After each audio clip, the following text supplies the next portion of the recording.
The fluorescent lights in the ICU break room buzzed like angry wasps as I peeled off my latex gloves for what felt like the 100th time that shift. My feet screamed inside my worn Crocs, and the coffee I'd grabbed 6 hours ago had long gone cold. That's when Margaret from HR walked in, her clipboard clutched against her navy blazer like armor. She never came to our floor unless someone was getting fired or sued. "We need you to sign this immediately," she said, sliding a manila folder across the sticky break room table. "It's regarding the incident with Mr. Patterson last week." My stomach dropped. Patterson, the elderly man in room 314 who'd coded twice during my shift. I remembered everything about that night. The way his monitor had screamed, how Dr. Reeves had fumbled with the crash cart, the strange delay in getting the attending physician. But what incident was she talking about? "What exactly am I signing?"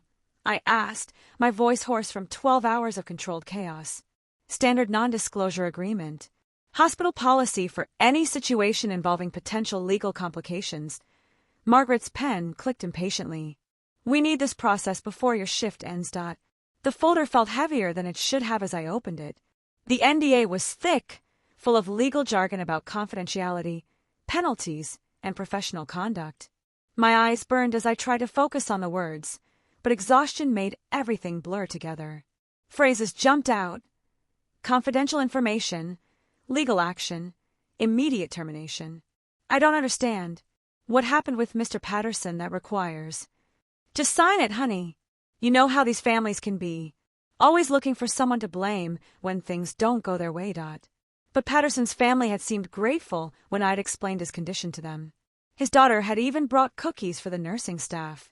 Something didn't add up, but Margaret's foot was tapping against the linoleum floor, and I could hear my patient's call bells ringing down the hall. Mrs. Chen in 318 would be asking for her pain medications soon, and the new admission in 322 still needed his intake assessment completed. I signed my name on the bottom line, my signature shaky from fatigue and growing unease. Margaret snatched the folder back, but as she stood up quickly, several sheets of paper scattered across the floor. Email printouts, their headers clearly visible. Re. Patterson Containment Strategy, and forward, Witness Management Protocol. "I'll get those," I said, bending down to help collect the papers. No, I've got it," Margaret said, but I was already reading the top email as I picked it up. It was from Dr. Reeves to the hospital administrator, dated 3 days after Patterson's death. The subject line made my blood freeze. Nursing staff observations during Code Blue. Immediate action required. Margaret grabbed the papers from my hands, but I'd already seen enough. The email mentioned my name specifically, along with phrases like potential liability and witnessed protocol violations. My hand started shaking as the pieces clicked into place. This wasn't about protecting the hospital from a grieving family's lawsuit. This was about silencing me. "Is there something I should know about Mr. Patterson's case?" I asked, my voice barely above a whisper. Margaret's smile looked like it had been painted on with expired lipstick. "You signed the agreement, dear. That means we're all on the same page now. Have a good rest of your shift." She walked out, her heels clicking against the floor like a countdown timer. I stood there in the buzzing fluorescent light, realizing I'd just signed away my right to speak about something I didn't even fully understand yet. But those email headers were burned into my memory, and I had a sinking feeling that my signature on that NDA was just the beginning of something much darker than a simple malpractice prevention. The coffee maker gurgled in the corner, and somewhere down the hall, a monitor started beeping urgently. But all I could think about was Dr. Reeves' fumbling hands during Patterson's code, and how the attending physician had taken nearly 15 minutes to respond to an emergency call. 15 minutes that might have made the difference between life and death. What did I witness that night? And what was the hospital so desperate to keep quiet that they'd corner an exhausted nurse in a break room with legal threats disguised as standard procedure? If you've ever felt like you were being silenced for knowing too much, drop a comment below. And don't forget to subscribe. This story is just getting started. 2 hours later, I locked myself in the staff bathroom on the 3rd floor, the one with the broken lock that everyone avoided. My hands were still trembling as I pulled out my phone and opened the photos I'd managed to snap of those scattered emails when Margaret wasn't looking. The image was blurry, taken in desperation, but I could make out enough to feel sick. The first email was from Dr. Reeves to Hospital Administrator Collins, sent at 3:47 a.m., just hours after Patterson had died. Margaret, we have a situation. Nurse witnessed the delayed response protocol during tonight's Code Blue. She was asking questions about timing and seemed to notice the discrepancies in our response. We need to implement witness management immediately before she connects any dots. Witness management. The clinical term made my skin crawl. I scrolled to the second photo, squinting at the grainy text. This one was from Collins back to Reeves. Standard NDA protocol initiated. Legal has advised this is our third liability concern this quarter. The Patterson family must not learn about the 15-minute delay or the medication error. Our malpractice insurance won't cover another negligence claim this fiscal year. Medication error. My stomach lurched as I remembered that night more clearly now. Dr. Reeves had grabbed the wrong vial from the crash cart. I'd seen him hesitate, look confused, then continue anyway. I'd assumed he knew something I didn't. After all, I was just a nurse, and he was the attending physician. But what if he'd given Patterson the wrong drug during the most critical moments of the code? The bathroom door rattled as someone tried to enter. I quickly closed my phone and flushed the toilet, buying myself more time. My mind was racing through the timeline of that night. Patterson had coded at 11:23 p.m. I remembered because I'd looked at the wall clock when his monitor started screaming. The first physician to respond wasn't Dr. Reeves, but Dr. Martinez from emergency. She started chest compressions immediately and called for the crash cart. But then Dr. Reeves had arrived and taken over, dismissing Dr. Martinez with some excuse about it being his patient. That's when everything had gone wrong. Reeves had fumbled with the medications, taken forever to establish a proper airway, and kept checking his phone instead of focusing on the patient. The attending physician, Dr. Hoffman, hadn't arrived until nearly midnight, claiming he'd never received the emergency page. But I'd heard the secretary making the calls myself.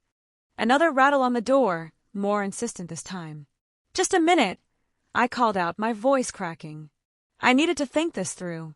3 liability concerns this quarter meant there were other cases. Other patients who might have died because of negligence or incompetence. And now they were covering it all up with NDAs and legal threats. I opened my phone again and Googled St. Mary's Hospital deaths 2024 combined with various terms. What I found made my blood run cold. 3 recent obituaries mentioned sudden complications during routine procedures at our hospital. Maria Santos, age 34, had died during what should have been a simple appendectomy. James Wright, 67, had passed away from unexpected cardiac arrest during a routine colonoscopy. And then there was Patterson. The door handle jiggled violently now. "Occupied," I shouted, but I could hear keys jingling on the other side. Security was coming to check on the bathroom that no one ever used. They knew I was in here. I quickly screenshotted the obituaries and deleted my search history. As I stood up, my phone buzzed with a text from an unknown number. "We know you're asking questions. Stop digging or face the consequences. This is your only warning." The door opened just as I tucked my phone into my scrubs pocket. James, our head of security, stood there with his master key and a confused expression. "Everything okay in here?"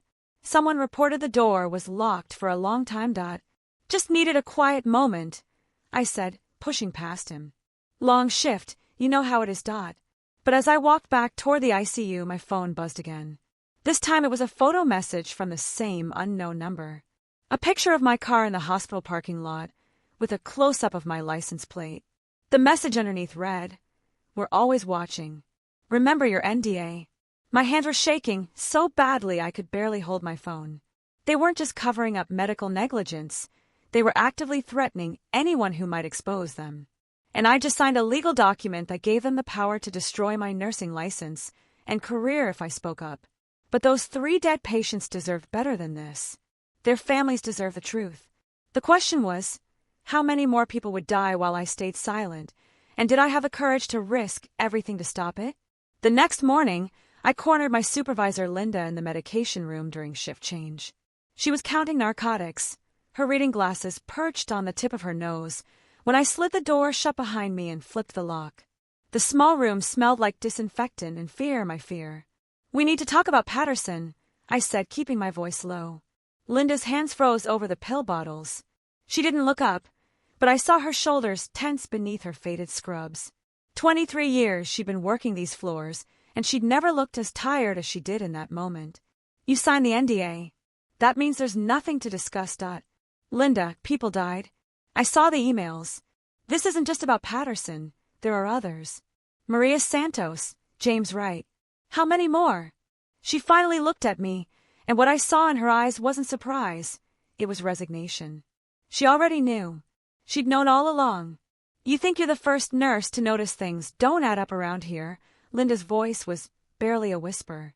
You think you're the first one to ask questions. My stomach dropped. What happened to the others? Linda walked to the small window that overlooked the parking lot and pulled the blinds shut. Remember Jessica?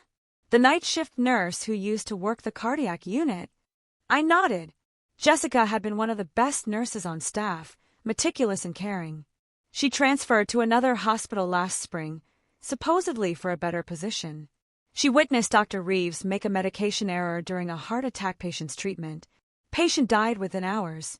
Jessica documented everything, filed an incident report, demanded an investigation. Linda turned back to me, her face pale. 2 weeks later, she was suspended for allegedly stealing narcotics. They planted fentanyl in her locker during a random search. The medication room suddenly felt smaller, the walls closing in. That's impossible. Jessica would never. Of course she wouldn't.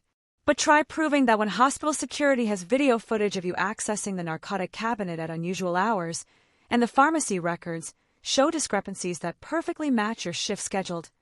Linda's hands were shaking now. They destroyed her nursing license. She works at a grocery store now, can't even get hired as a medical assistant. My mouth went dry.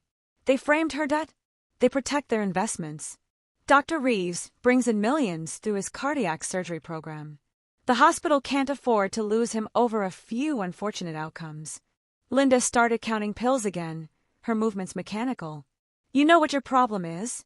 You still believe in the system. You think if you report wrongdoing, someone will actually care enough to stop it. So we just let them kill people. Linda slammed the pill bottle down, so hard that tablets scattered across the metal counter. You think I haven't tried?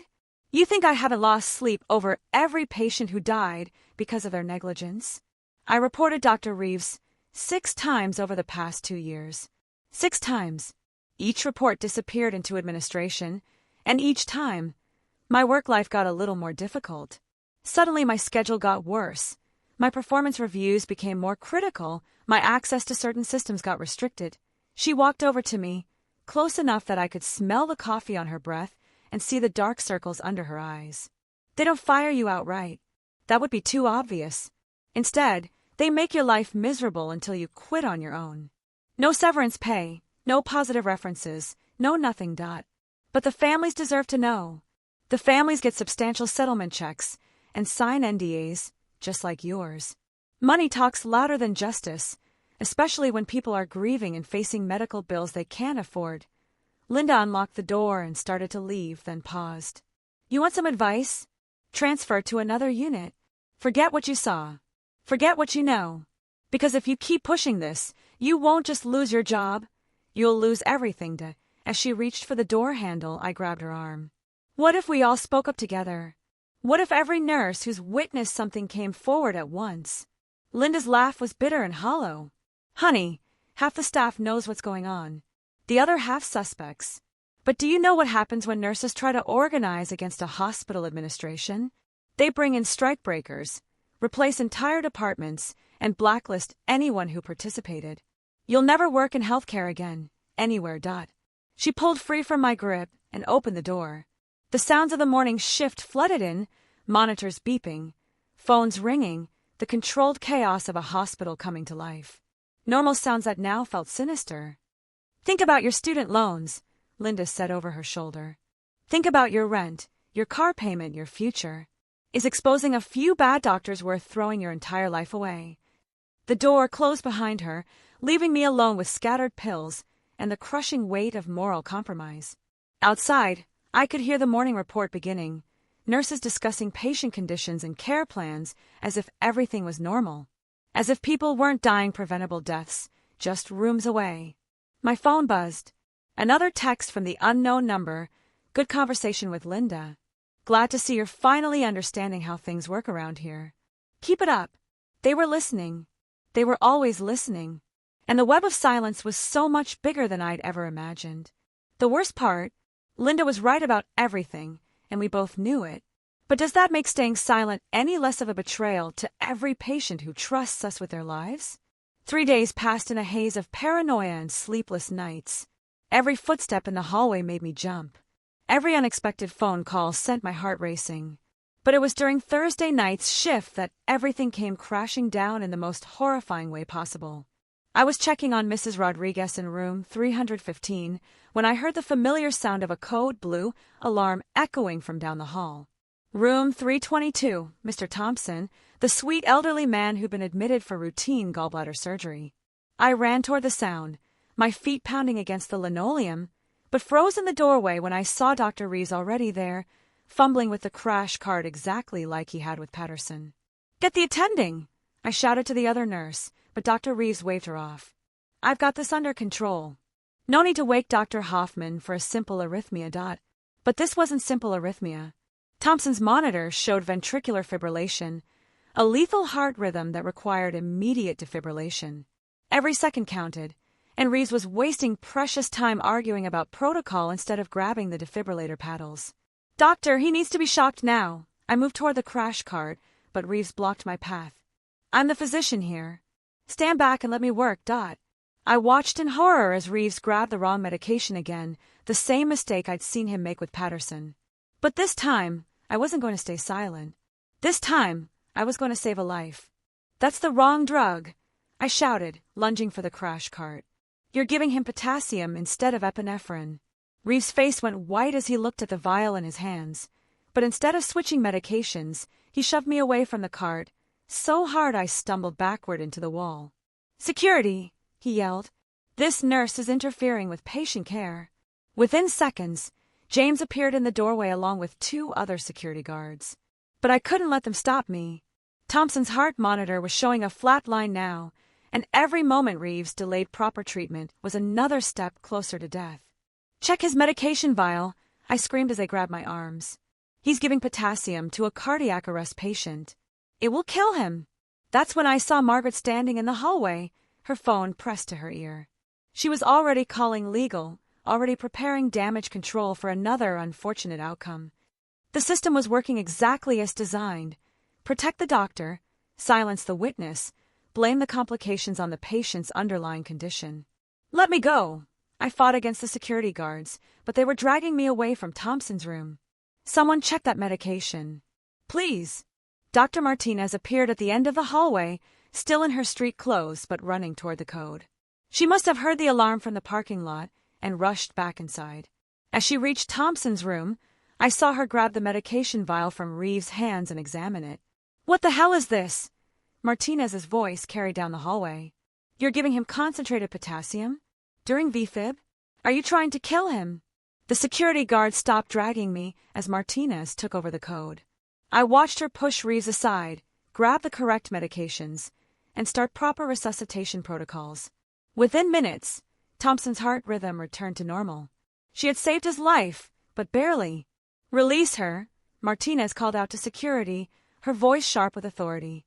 "And someone get Dr. Hoffman down here immediately. We need to discuss Dr. Reeves' competency to practice. But as the guards let go of my arms, I saw Margaret approaching with a tablet in her hands and that same painted-on smile she'd worn in the break room. "I'm afraid there's been a misunderstanding," Margaret announced to everyone within earshot. "Our investigation shows that this nurse has been stealing narcotics and may be under the influence during her shift. We'll need to conduct an immediate drug test and locker search. My blood turned to ice. This was exactly what they'd done to Jessica. The same playbook, the same lies, the same systematic destruction of anyone who threatened their cover-up. "That's not true," I protested, but Margaret was already reading from her tablet. "Security cameras show irregular access to the medication room during off hours. Pharmacy records indicate discrepancies in narcotic counts that correspond with your shifts. And your erratic behavior tonight, physically assaulting Dr. Reeves during a medical emergency, suggests impairment. Dr. Martinez stepped between us, her face flushed with anger. This nurse just prevented a fatal medication error. Dr. Reeves was about to inject concentrated potassium into a patient in cardiac arrest. If she hadn't intervened, Mr. Thompson would be dead right now. Dr. Martinez, I appreciate your concern, but hospital administration will handle this internal matter. Margaret's voice remained sickeningly sweet. Please return to your duties while we process this disciplinary action. I looked around the hallway at the faces of my colleagues, some confused, some frightened, most looking away because they knew exactly what was happening and felt powerless to stop it. Linda stood at the nurse's station, tears streaming down her face, her hands clenched into fists. This was my moment, my choice. I could let them destroy me like they destroyed Jessica, or I could fight back even knowing the consequences. Thompson was alive because I'd spoken up, because I'd refused to let another patient die while I stayed silent. Go ahead, I said, looking Margaret straight in the eyes. Search my locker. Test my blood. Do whatever you need to do to frame me. But I'm not signing any more NDAs, and I'm not staying quiet about what Dr. Reeves has been doing to patients in this hospital. Margaret's smile finally cracked. You're making a terrible mistake. Maybe. But it's my mistake to make. I pulled out my phone and started recording. My name is Sarah. I'm a registered nurse at St. Mary's Hospital, and I'm about to tell you about a conspiracy that's been killing patients and covering up medical negligence for profit. They're going to destroy my career for this, but some things are more important than job security. The hallway fell silent except for the distant sound of monitors beeping and Thompson's steady heartbeat, the sound of a life saved because one person finally chose courage over compliance. That recording went viral within hours. The state medical board launched an investigation within days. Dr. Reeves lost his license within weeks. And yes, they destroyed my nursing career exactly like Linda said they would, planted evidence, fabricated charges, blacklisted me from every hospital in the state. But here's what they couldn't destroy: the truth. 3 families finally learned how their loved ones really died. A dozen nurses found the courage to come forward with their own stories of witness negligence. And most importantly, Dr. Reeves will never have the chance to kill another patient through incompetence protected by institutional corruption. I stock shelves at a grocery store now, just like Jessica. My student loans are in default, I lost my apartment, and I'll probably never work in healthcare again. But I sleep better at night knowing that Mr. Thompson is alive, playing with his grandchildren, because I chose to speak up when it mattered most. The system is designed to silence people like us, to make the cost of truth-telling so high that most people choose complicity over courage. But sometimes, just sometimes, one person's willingness to lose everything can crack the foundation of injustice wide enough for the light to get in. Was it worth it? Ask Thompson's granddaughter when she graduates from college next year. Ask Maria Santos' children if they deserve to know the truth about their mother's death. Ask yourself what you'd do if you witnessed preventable deaths and had to choose between your security and someone else's life. What would you have done in my situation? Would you have stayed silent to protect your career, or risked everything to save lives? Share your thoughts in the comments below. I'd love to hear from people who've faced similar moral dilemmas. And if this story resonates with you, please subscribe and share it. The only way to fight institutional corruption is to make sure these stories don't stay buried in NDAs and legal threats.